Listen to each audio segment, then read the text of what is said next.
Chapter 25. Dwayne and Barry, I whispered. Dwayne and Barry. It's impossible. Oh, Marty, it's so awful, my mom sobbed. She shook her head, her chin quivering. I'm so sorry. She wrapped her arms around me. I sat in the chair and stared at nothing. I couldn't hug her back. I couldn't even cry.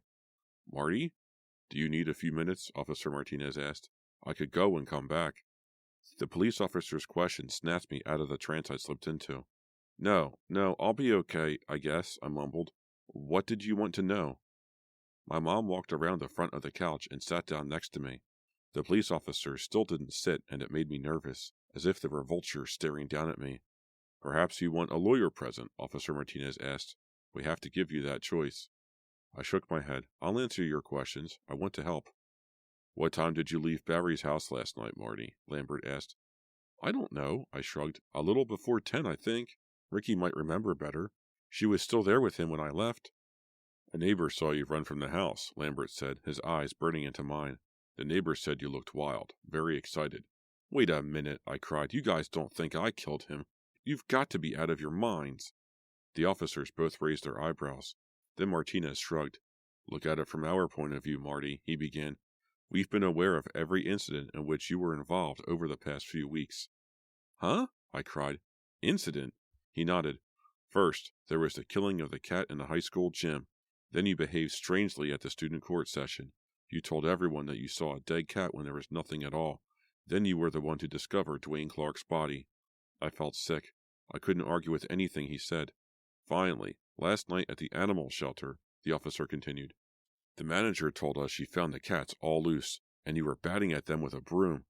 This is insane, my mom burst out. Dwayne and Barry were my son's best friends. I'm not a killer, I cried. Okay. I killed the cat, but it was an accident. I would never hurt anyone, especially not my best friends. Martinez motioned with both hands for me to calm down. Sorry, I muttered. I'm so upset. I don't know what to say. You don't really think I killed Barry, do you? Not really, Martinez replied. But we have to follow up on every lead. Ricky Crawford told us that you left the house before she did. She left at 11 and called Barry as soon as she got home. He was still okay at 11:30. That gives you an alibi, his partner said. It gives her an alibi, too, Martinez added. The officers rose to leave. Then Martinez grabbed Lambert's arm and they turned to face me. One more question, Officer Martinez began. Didn't you say the Allen's door was open when you arrived? Yes, I replied. Your friend Ricky remembered you saying something about the door being open, Martinez continued, but she swears that when she and Barry sat down in the den, the front door was closed and locked. What do you mean? I demanded, feeling very confused. Are you saying the killer might already have been inside the house when Marty got there? My mother asked. The officers nodded. I watched them walk to the door. I didn't show them out. I could barely move a muscle. Of course, school was canceled.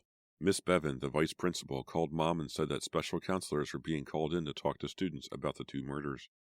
Mom said that I should go and talk with them, but I really didn't feel like talking to anyone. What was there to say?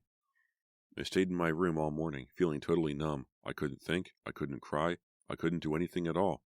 A little after noon, I went downstairs and made myself a sandwich. I took one bite and couldn't finish the rest. I sat in the kitchen staring at it for a while. Then I picked up the phone and called Kit. Marty, how are you doing? She asked. I don't know. I think I'm in shock or something. I can't think straight. I'm in shock too, Kit replied. I just can't believe it. We were both silent for a while. I could hear her breathing. They said on the news that Barry was clawed to death, Kit said finally. It's just so unbelievable, Marty. Her voice broke. Yeah, I sighed. Unbelievable. Both guys, kids we know, clawed to death. Is the killer crazy? He's like a vicious animal. I didn't reply. I suddenly wanted to get off the phone. I couldn't talk about it. Why had I called Kit? Ricky was there with Barry last night? Kit asked. I heard that she... Yeah, she was with him, I interrupted. But she says she left at 11 and talked with him later. She must be really messed up, Kit said. Maybe I'll give her a call. That would be nice, I replied. We all just have to be nice to each other, Kit said, and maybe we'll get through it. Maybe, I replied, feeling my throat tighten. I just can't believe it all started with a stupid cat. You don't really believe? Kit started to say. But I couldn't talk anymore. I could feel myself breaking down. Later, Kit, I choked out. I hung up before she could say anything else. I didn't know what I did the rest of the afternoon. I really don't remember. The next day, the school held a special assembly for Dwayne and Barry. It was very sad. Just about everyone cried. The grief counselors offered to meet with any students who wanted their help. Afterward, Coach Griffin held a team meeting. It was the quietest meeting we ever had. "How do you boys feel?" Coach asked. "Feel like playing in the tournament? Or should we give it a miss? Be honest. I'll do whatever you say." All eyes turned to me. Everyone knew that Dwayne and Barry had been my best friends. We can't win without them," I murmured. "I don't think we should play." A few guys nodded, but others protested. Kevin spoke up. "Marty, after Dwayne's death, you were the one who said we should play for him. Now I think we should play our best, and play for Dwayne and Barry." We talked about it a little while longer. Then we voted to continue in the tournament. I pictured my two friends dribbling down the court, teasing each other, having long, graceful layups. I had to get out of that gym, away from everyone. I burst out of the door into the hall and jogged to my locker. Two girls were huddled against the wall, both talking at once. Gail and Ricky. They stopped talking when they saw me approach. Ricky rushed up and gave me a hug. "How's it going?" she whispered. I shrugged. "You know." They exchanged glances. They both appeared really tense. "What's going on?" I murmured. "You stopped talking when I showed up." "We were, talking about you," Ricky replied, her eyes on Gail. "Marty, we're kind of worried," Gail said. "I mean, about you." "Me?" I narrowed my eyes at them. "I'm handling it," I said. "I guess." "No, that's not what we mean," Ricky chimed in. "We mean Dwayne, Barry. You guys were the Three Musketeers, right?" I nodded. "And someone murdered them, and now there's only one left. You." I finally caught on to what they were saying. I'd been thinking so much about my two dead friends, it never crossed my mind. "You mean—" Gail's eyes burned into mine. "Do you think you could be next?" she asked. Chapter 26. When I showed up at the animal shelter a few nights later, Caroline greeted me with surprise. "Marty, how are you doing?" she asked, her eyes studying me closely. "Okay, I guess," I told her. "It's been rough, but I'm trying to keep it together." "You really didn't need to come tonight," she said. "If you want to wait a few weeks—" "No, I need to keep busy," I told her. "You know, keep my mind off things." She led me to the kennel area. "I've already fed them all," she said. "I didn't think you were coming, so I guess you can just sweep and clean up." A loud bark made me spin around. "Hey!" I cried. "That mean dog, Brutus. I thought he was being put down." "He got a last-minute rescue," Caroline replied. "We may have an owner for Brutus, someone who's looking for a really frightening dog to guard his store." "Brutus got a job," I muttered. The dog growled at me. "I think it's a bad idea," Caroline said. "Brutus is really bad-tempered, but—" The phone rang. Caroline hurried to the office to answer it. I made my way through the aisle between the cages to the supply closet. "Hope you guys are going to behave tonight," I told the cats. A few minutes later, Caroline said goodnight. I heard the front door close behind her. Then I heard her car pull out of the parking lot. I leaned against the broom, shoving it along the first aisle. Being back there in the shelter gave me the creeps. But I only had a few more hours to serve, and I was desperate to keep busy, desperate to keep my mind busy. If only it would stay quiet in here tonight, I hoped. I didn't get my wish.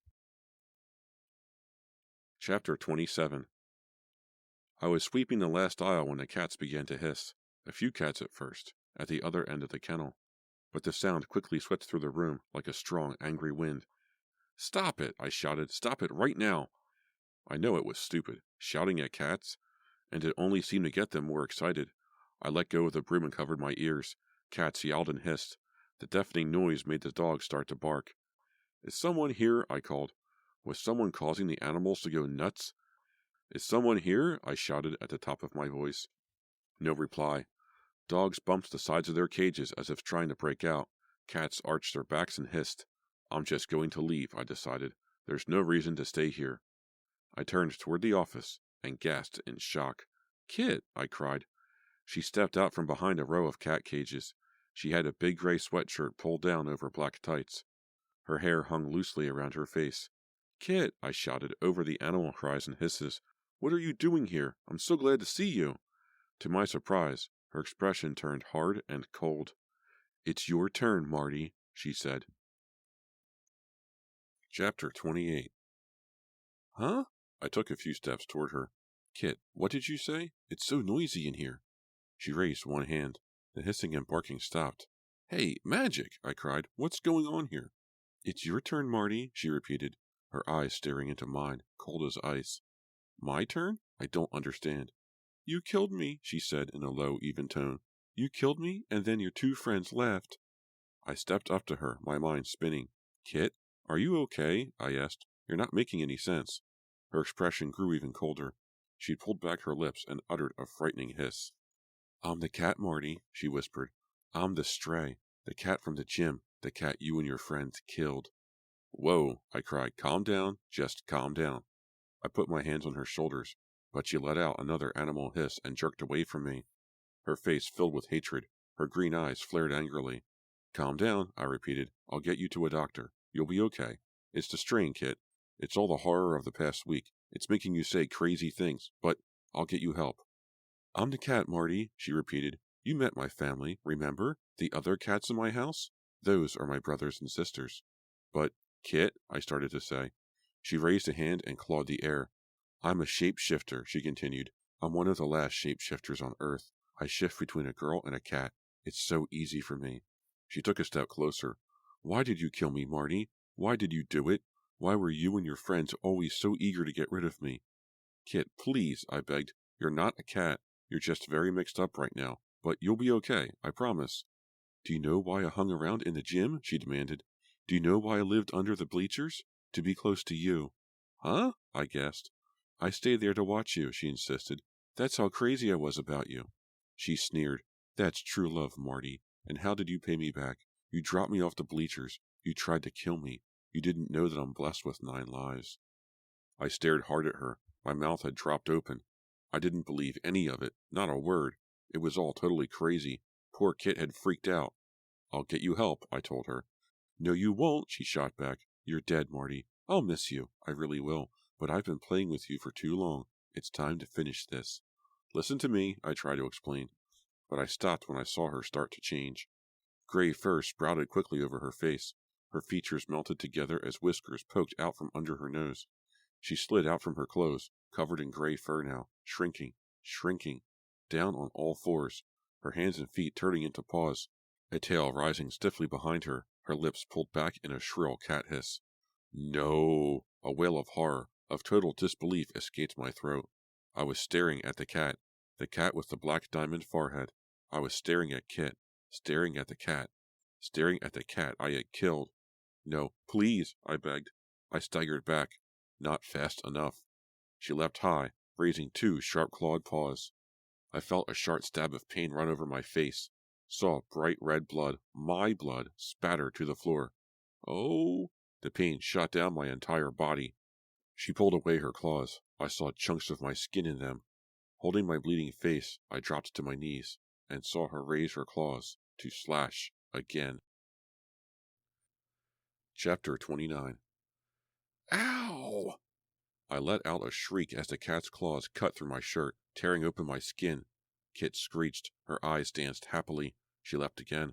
I dodged away. She landed hard beside me on the kennel floor. The pain shot through my body, doubling me over. My blood spattered the floor. Lifting my head, I saw her raise herself, prepared to attack again. I groaned. No way to escape. She's going to kill me, I realized. She's going to slash me to pieces. She tossed back her head in a shrill screech and dove at me again. I turned, and her claws scraped my side. Everything went red as my blood. I choked, gasped for breath. I felt myself going under, fading into the red. No, I moaned. I pushed myself forward, grabbed the dog cages for support, heaved myself away from her. A sharp growl made me stop. Through the pain, through the billowing red, I gazed down. Brutus. The big dog growled up at me. I heard Kit screech, turned and saw her running toward me on all fours, eyes wild, fur standing on end as if electric. Brutus, I groaned. I fumbled with the latch, my hand trembling so bad I couldn't work it. Finally, I jerked open the cage door. The big dog lumbered out just as Kit attacked. I collapsed to the floor. The pain swept over me, pulled me down. But I raised my head in time to see the big dog clamp his jaws around the cat. Kit shrieked and clawed. I heard a sickening crack as Brutus snapped her neck between his teeth. Kit let out a long, breathy wheeze. Her body slumped lifelessly in the dog's jaws. and I sank to the floor and watched the curtain of red darken to black. Chapter 30. The emergency room doctor shook his head. He had stitched me up and checked me out. I still don't believe it, he murmured. A cat did that to you? I nodded grimly. Yeah, a cat. I don't know why it attacked me, but I'm never going back to that animal shelter. I can promise you that. I think that's smart, the doctor agreed. I don't think you and animals get along. What an understatement, I thought. As I left the hospital with my parents, I wished I could tell them the truth, but there was no way they would ever believe me. My parents don't believe in shapeshifters. I don't know anyone who believes in shapeshifters, except for me, of course. Ricky called a few hours after I got home. I was so sore I could barely hold the phone to my ear, but we had a nice talk. She's really okay, I decided. In fact, she's terrific. I decided to apologize to her for the way I had treated her before. Maybe she and I could try again, now that all the horror was over. The first basketball tournament game was the next Friday night. I still felt sore, and my side throbbed every time I caught the ball. But I was so happy to be back on the court, so happy to be having a normal life again. I ignored the pain and played my hardest. With less than 2 minutes in the game, we were down by 1 basket. A 3-point shot would move us ahead, and then maybe we could hang on to win. Kevin and Joe Gimmel passed the ball back and forth as they thundered down the court. I trotted near the foul line, trying to get open. I faked left. Joe could see that I was open. Pass it! Pass it! I shouted. He stopped dribbling and raised the ball, as if he were going for the 3-pointer himself. Then he heaved the ball to me. I reached for it, and saw a green glow under the bleachers. 2 green glows. 2 green eyes. Of a cat. A gray cat with a black diamond on its forehead. The ball bounced off my chest. The crowd groaned. I didn't care. I stared at the cat. She raised blood-smeared claws, and I started to scream. This has been a Nightfall Audiobooks production of Cat by R.L. Stine, a Fear Street novel, Book 45. Hi, this is Chris again, and thank you very much for joining me for my production of Cat by R.L. Stine from the Fear Street series. R.L. Stine likes to mess with shapeshifters every once in a great while. I say that because my goal is to read all of the original Fear Street novels, the Super Chillers, and his Point Horror stuff, on top of the 3 main trilogies, 99 Fear Street, the Cataluna Chronicles, and the Fear Street Sagas trilogy. After reading half of all those novels, I've encountered shapeshifters 2 or 3 times. Bad Moonlight has a werewolf that you don't see until the very end of the novel, and the Cataluna Chronicles has a witch, Catherine Hatchett. She can change into a snake, a horse, a cat, a mouse, whatever she wants, really. It's pretty rare to see a shapeshifter on Fear Street. That's really cool. I gotta say, I didn't have high hopes for this novel because it's so darn short, and then it's 30 chapters long plus a prologue, so that makes it very easy for me to record because of how short it is. But anyway, this was a lot of fun to read. I liked Dwayne and Barry. I liked their dynamic. I liked that they were the 3 Musketeers. I think the setup was wonderful with Marty accidentally dropping the cat. It was very clearly an accident. He very clearly thought to himself, it's me or this cat. I've already been injured by this thing, and I don't want to go tumbling down these bleachers, get hurt even more, and definitely lose that basketball scholarship. So he dropped the cat and reached for his friend, and the cat died. It was very, very unfortunate, but it was an accident. The part that kind of goes off the rails for me, though, is the student court thing. I mean, I guess I get that. There's probably a political group or something like that at Shadyside High that I didn't know anything about. I mean, that makes sense. My high school had a debate team. Who doesn't, you know? But what doesn't make any sense is for the student court to hand down to Marty a 30-hour community service sentence, and then he has to uphold it. That's crazy. The student court doesn't have any kind of real law or measure or any kind of pull or anything like that with the community. It's just a high school club. How can they actually enforce such a ruling? But whatever the case, Marty takes it seriously, and good on him. He tries to pay restitution on his actions for killing that poor cat. He had good intentions to take the cat to Shadyside Animal Hospital and say, here, this stray cat's been living in our gym for all this time. Please take care of it and find it a new home. His plan went off the rails, and the whole book was the outcome from that decision. You know, the other thing that bucks the trend in this novel is when the police come and they start questioning Marty, he goes, "Yeah, absolutely, I'll help you. What do you need? How can I help?" Usually, the victims of Fear Street take whatever strife they're going through and they internalize it. They don't tell anybody. They don't ever ask for help. He asks for help. What can I do? He does not try to take on this cat terrorizing him by himself. He tells anybody who will listen. The ending was really good. I didn't see that coming. I thought maybe that the killer would be Kit, but I didn't have anything to go on to make me think that. It was just a gut reaction. The action was really good. The characterization was really good. The pacing was wonderful. I read this over the course of about a week, and I just could not wait to get back to this novel and see what else happened next. Do I recommend this book? Absolutely. It is just the right amount of off-the-rails fun that gets you to really appreciate how good R.L. Stine can be when he decides to fire on all cylinders, instead of things falling flat like Twisted from the Point Horror series, which I do not recommend. But if you like Cat, you should check out Bad Moonlight, and the Cataluna Chronicles series, and One Evil Summer. One Evil Summer is my favorite Fear Street novel. I am saving that one, quite literally, for last. So what should I read next? I don't know. There's still around 50 books left in my project. Give me a suggestion. Write me an email, nightfallaudiobooks@gmail.com. I am also on YouTube at Nightfall Audiobooks. I love seeing your comments. I love putting up polls and posts and interacting with you. It's a lot of fun. I also have a Patreon page, patreon.com/nightfallaudiobooks. Any help would be greatly appreciated. So tell your friends, tell your mom, tell whoever you think would like to listen to me tell them tales from R.L. Stine. Thank you very much for listening, and I will see you next time.